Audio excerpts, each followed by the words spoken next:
Oh, that was beautiful. All right. Well, over the last few weeks, Reverend Warren and I have been doing a top 10 list of spiritual gifts. And this week we're on number 7, which is I am a believer. And this might seem like a dud to people who call themselves Christians or people who believe in God.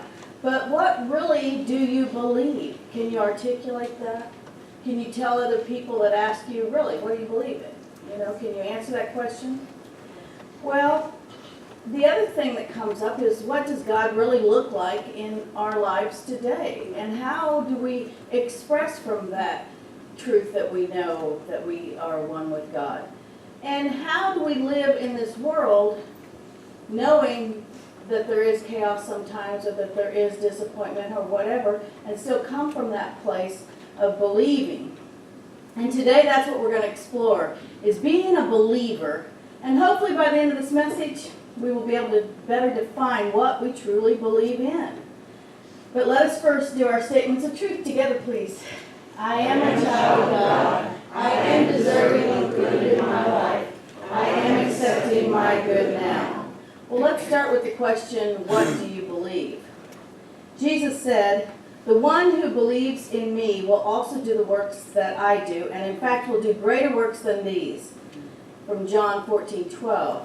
And there are two things that we're going to have to address in this quote in order to better understand it and better understand what Jesus was saying to us. Number one, Jesus said, the one who believes in me. He was not referring to that physical aspect of himself. He was not putting himself up on a platform or a stage to say, you have to come through me to get to God. He wasn't doing that. He wasn't becoming the gatekeeper for us to connect. Jesus was speaking about that inner spiritual aspect of himself that some people label as his last name and that we in Unity call the Christ. And I know how it is. Sometimes we have problems with the whole idea of Jesus. And I had trouble. I had trouble when I would hear that someone say, or pray in Jesus' name. I struggled with that sometimes. I never really understood why we had to worship Jesus the man. It just didn't make sense to me. Even as a little girl, I just thought, that's the most silliest thing ever. And don't even get me out and started on those Stations of the Cross where we saw them all, bloody and dripping. But when my mind would go to that idea of worshiping Jesus, I just knew that couldn't be right. I felt like, I could imagine myself loving God and being connected to God, but I didn't think I needed Jesus.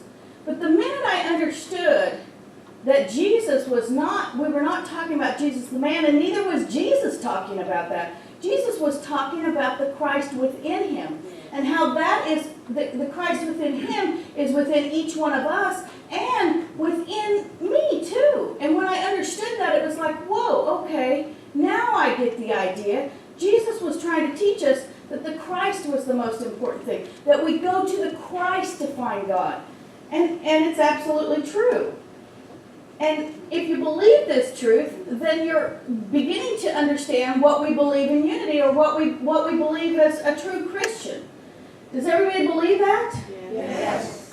But the second thing on this whole thing was that, I do want to say one more thing about Jesus. You see, Jesus never prayed to himself. He prayed through the Christ within him to God, just like that's what we do. When we pray to God, we are actually connecting to that Christ consciousness, that Christ within us to connect. And that's exactly what Jesus was showing us, and that's what we are to do. Dr. Quimby, I've been picking up his book again and reading it, that thick old thing that drives your consciousness crazy. But there's a lot of good. And he was like the grandfather of New Thought. But anyway, he says, this is what he says, so all my prayers are offered to Christ, not Jesus. The world prays to Jesus, but Jesus prayed to God to forgive and teach them, for they know not what they do. Meaning, or what they prayed to, and not what they do. Because meaning that the people weren't getting the idea at that point that it wasn't about Jesus. It was about what was within them. What was that connection within them that was making him be able to let them realize that they were cured. And Dr. Quimby did, he had so many miraculous healings, and he would describe some of these cases, and it was incredible how he got people to understand what he called the science behind it, meaning God behind it, and how they have to switch their thinking in order to be healed. But the second thing I wanted to address about that quote is that we will do greater things than these. How many people believe that we can do greater things than Jesus did? I hope everybody's saying yes, because I'll tell you what, right now, it's an easy thing to say yes to, because think about this. In Jesus' times, there were not computers, there weren't cars, there weren't medical advancements, and even the level of consciousness that we have today was not that level during Jesus' time. So we have done greater things. He knew that we were going to continue to keep advancing, and the point of that was to let yourself know that you will continue to grow too, if you allow yourself to continually spiritually grow. Your consciousness can be bigger than what it is, and I'm telling you, even though Reverend Warren and I have been to seminar and we do these talks every week and we teach classes, every time we get something new out of it. We grow. We're not done growing either. We're all growing together, and that's what's so cool and so powerful, and that's what Jesus was trying to teach us. Now, some might argue the point that we are doing greater things because, of course, there's still wars and fighting and senseless killing and poverty. But are all these things that we can change? Yes. Yes, indeed. Yes, indeed, we can. And what it does, what we need is, it begins with holding a higher consciousness for all people everywhere. It begins with prayer and meditation and holding the highest good for all. I mean all. No exclusions, no separation, all. And I know sometimes that's hard to do. It is. But if you believe that your thoughts and words and actions can make a difference in the lives of other people, then you know that it does make a difference, and we can make a difference. But we have to start shaping our consciousness. We have to start living from that place of the Christ within. Do you know how Jesus healed the sick and cured the lame? Jesus did it through the belief of the power of God moving in and through him, and seeing that power moving in and through other people. That's what it's about. That's why I think we have such miraculous healings here, too. It's because we are looking at each person, not from what your hair looks like, not from what you're wearing. We see the Christ within, and we hold that Christ within with each other. And if I can tap my Christ within to your Christ within, my gosh, we're building some power here. We're building something that is higher and better than we've ever experienced in our lives. It's not an exclusive club for just a few. You don't have to say, oh, I'm saved on Jesus to be in a club, It's not about that. It's a way that Jesus showed us how we can be connected, and how we can be connected if we believe it to be so. And that belief that we have within us is the thing that shifts our consciousness. Jesus was trying to teach us not to be a follower of Jesus, as a lot of people teach, but a believer in this higher power within him that we know as the Christ, and that they called him. So we need to ask, are you a follower or a believer? Believer. Believer, yes. And if you choose the latter, if you say you're a believer, then guess what you've just done? You've just opened up a doorway for yourself. I call it a portal. But you open up a portal for a whole new world of possibilities to come rushing in. And if you think about it being like a portal that just opens up, you can feel the energy. If you just take your hands and go like this to yourself, just feel the energy. You can feel it coming through you. And it's that simple. When we first believe, we open our minds to see beyond what we think. Can you do that? Because, sometimes we get to thinking too much, stinking thinking, or all kinds of crazy thinking. Yeah, and we need to just put that aside and open up our minds to just being. And when we do that, we put away doubt, and our confidence begins to grow. You see, because you start gaining confidence in what you believe. And when we begin to feel that within us, it's powerful, and things begin to manifest in our lives. Our lives start changing. And when this happens, we begin to know that there's a shift in our faith, in what we believe, because faith builds upon faith and creates a connection and sets aside all doubt and fear. Don't you want to feel that confidence that you get from having faith? Well, Fillmore tells us this from, I think it's Adam Smashing Power of Mind. Faith is the highest expression of belief or confidence. It is that something in man which says, I believe in the possibilities of things that I cannot see. I believe in the possibility of divine mind doing in this age, right now, everything that was ever done in any age. Can you say that with conviction? Maybe. Maybe we should say it with conviction together. Let's do. Faith is the highest expression of belief or confidence. It is that something in man which says, I believe in the possibilities of things that I cannot see. I believe in the possibility of divine mind doing in this age, right now, everything that was ever done in any age. You see, once we start moving and start believing and expressing our faith, it will grow. And through that power of faith comes all the substance, everything that we need to achieve and everything that we need to make our lives beautiful. And we build that strong foundation on that belief of the knowing of good that is going to come rushing in and the abundance that is blessing us through that power of faith. And that energy of divine mind will naturally grow us spiritually. It happens. But the key to all of this is the awareness that God is in our life through that Christ consciousness, through that connection within us that we are connected to the oneness of God. And it's not difficult because I know all of us have been sitting here in church before and experienced that aha moment. You know, where you heard that perfect thing and you went, that really resonates with me. That really feeds my soul. That really makes me feel alive. Well, that's the awareness that I'm talking about. That's all it takes is that little bit of gleam that you go, this is exactly what I needed today. This is exactly aligning with my life. And when you hear that, it's like, whoa, it's powerful, isn't it? But the next step, which may be a little more difficult, is that we have to live from that place that we know and believe. We can't just leave this church and go out and do whatever we want to do. We have to live from what we are learning. And this means we have to ignore a lot of outside influence, doesn't it? We must keep our thoughts and our words and our actions focused on what we believe, and everything else will seem trite. If we want peace, harmony, love, joy, all of these things in our life, then we have to refuse, and I mean refuse to listen or react to anything negative. It's hard, I know.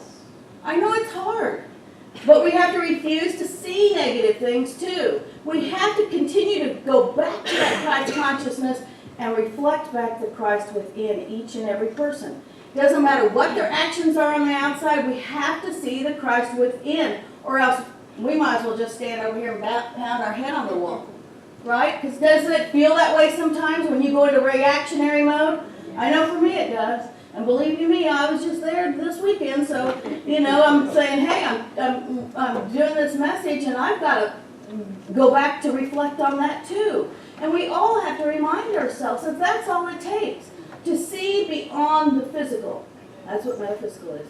And see that Christ consciousness in everything and everyone. If we want positive energy in our lives, then we have to be that positive energy. Who wants positive energy? Who wants negative?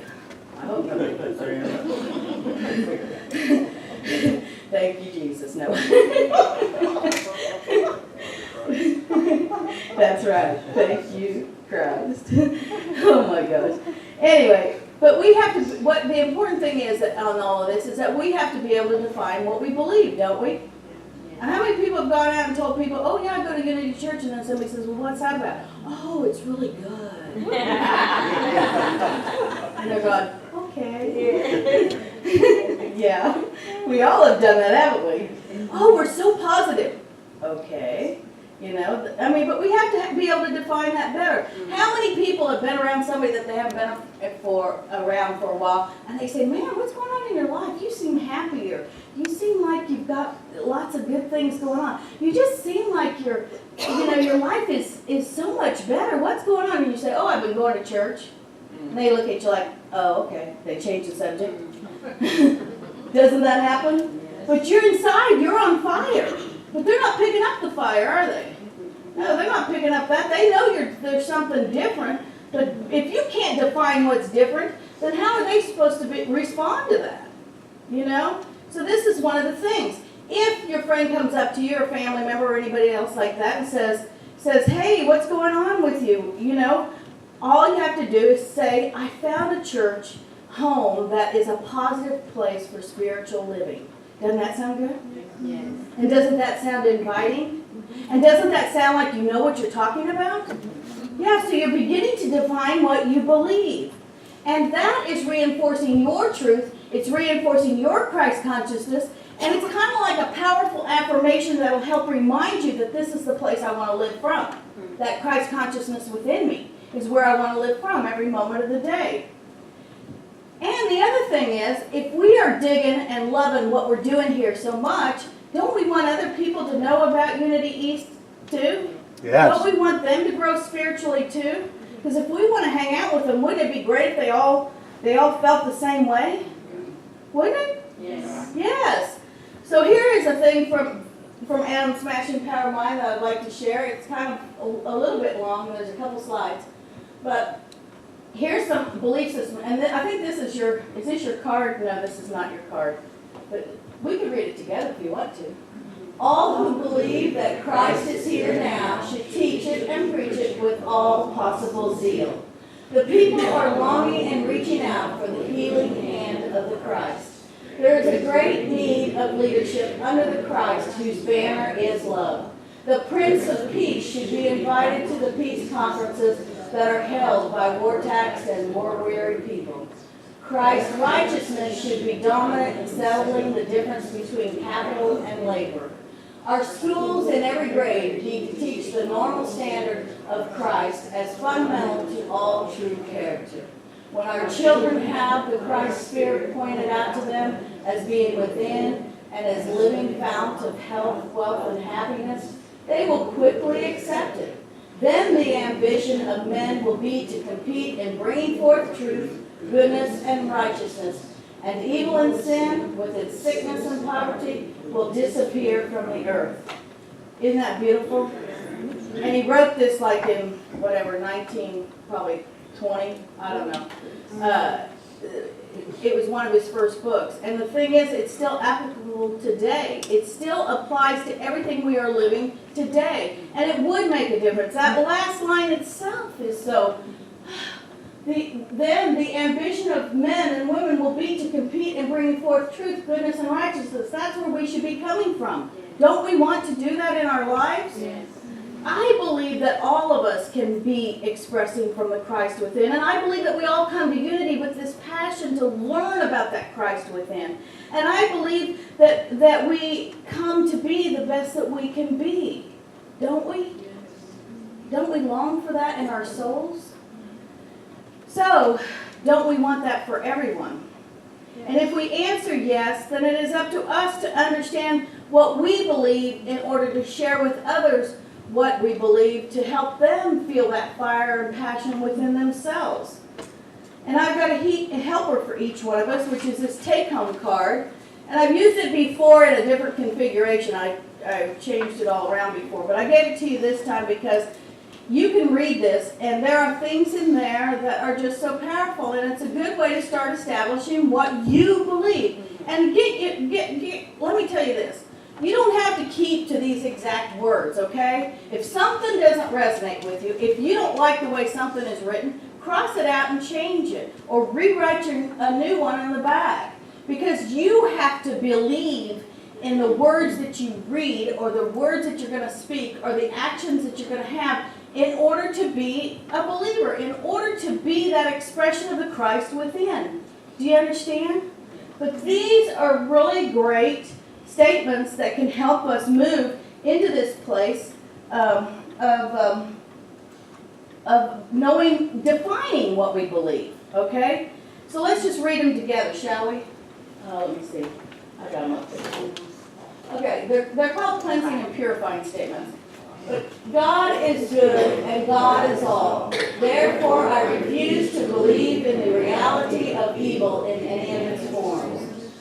God is life and God is all. Therefore, I refuse to believe in the reality of loss of life or death. Hold on, number one, this is a good one to know. If somebody says to you, well, what about, if you don't, or do you believe in the devil? And you say no.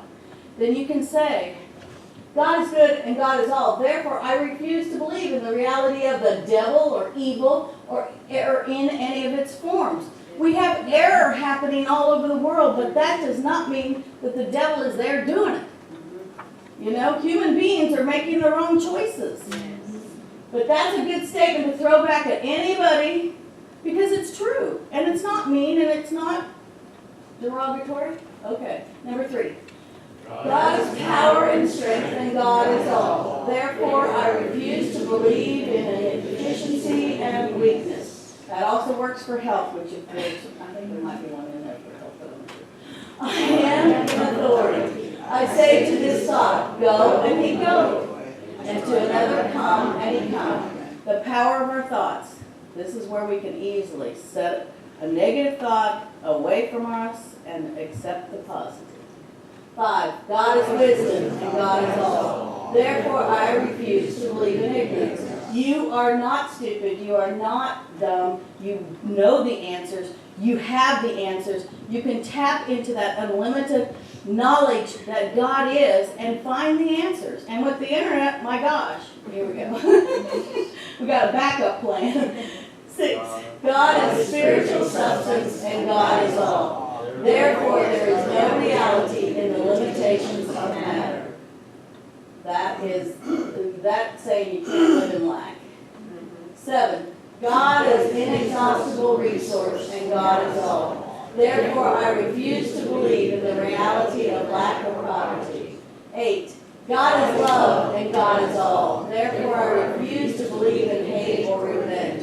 Please, if you haven't crossed those two words out of your life, cross them out. Do not say I hate something. Do not say, oh, that person just makes me so mad. Throw those words out of your vocabulary because all you're doing is bringing more of that crud back to you. And let me say, you don't want it stuck on you. So cross them out. Don't hate anything. You can dislike whatever you want. I dislike lima beans. I used to say I hated them, but I say I dislike them now. But same kind of thing. Don't say you hate things. 9. He that is slow to anger is better than the mighty, and he that ruled his spirit than he that taketh the city. Saying all the power that we have within us is from that Christ consciousness. You can define pieces of this for yourself so that you know what you believe, and so that when somebody asks you, what do you believe, you'll be able to answer. Don't you want that? Don't you want to better define what you believe, being a Unity Truth student? Yes. So that part is to help you decide and help you figure out more. And I'll tell you one thing too. The minute you start defining what you believe, you'll see the good come rushing in. Because you have defined for yourself what it is that you are accepting. Instead of just saying, oh, I'm a spiritual person. Yeah. But when you're out and about with family and friends and you encounter somebody and they ask you what is going on in your life or what are you doing differently, then you can give them a little take-home. And I put together these 12 cards, and Reverend Warren and Becky are going to hand them out right now. They got a little rubber band around them. There's 12 different ones. There's a little business card on one side, and on the back side are different sayings. Like this one, and some of the sayings I have to attribute to Bill, because Bill sent me some things before for some advertising, and I decided this would be a great thing. When we're out and about, you go to a restaurant and you get your bill, and you leave the tip for the waitress. Leave her a card. If you're wherever you go, leave a card. The grocery store, whatever. When you run out, we're going to have a basket more of those back there for people to take more home with them. But there's 12 different sayings. This one is, your spirituality is calling you from deep within your soul. We invite you to explore this desire this Sunday at 11 a.m. We have one that says, people are busy. We all have activities we enjoy. When was the last time you enjoyed church? Maybe you haven't found one that touches your heart until now. Are you searching for health, wealth, relationships, peace, and consciousness? We practice and live from the principles that are aligned with truth that help us obtain these very things. Unity is a positive path for spiritual living. That's an easy one. We agree that spirituality and religion are two different things. Unity is a teaching of spirituality, not a dogma of religious statements. Abundance is more than money. Money is a tool to utilize. Abundance is a way of life, all of which you are worthy of having in unlimited measure. Want to learn more? Do you believe I am a child of God? I am deserving of good in my life. I am accepting my good now. Join us this Sunday. Consciousness is more than thinking. It is a feeling. The feeling or desire of needing more in your life is your soul longing for spiritual growth. This is a place where you will find all that you long for and desire. There is a place on this earth that cares about you. It is the point where you can expand your spirituality and soar. An amazing group of people, talking about all of you, spiritually growing together, supporting each other in the abundance of all there is through the oneness of God. To explore all the spiritual activities we offer for you and your loved ones, check out our website at unityeoa.org. Take a fresh look at Unity East of Atlanta. This isn't your 1950s church. Everyone is welcome as a light of God. Aren't those cool? Yeah. So you got help.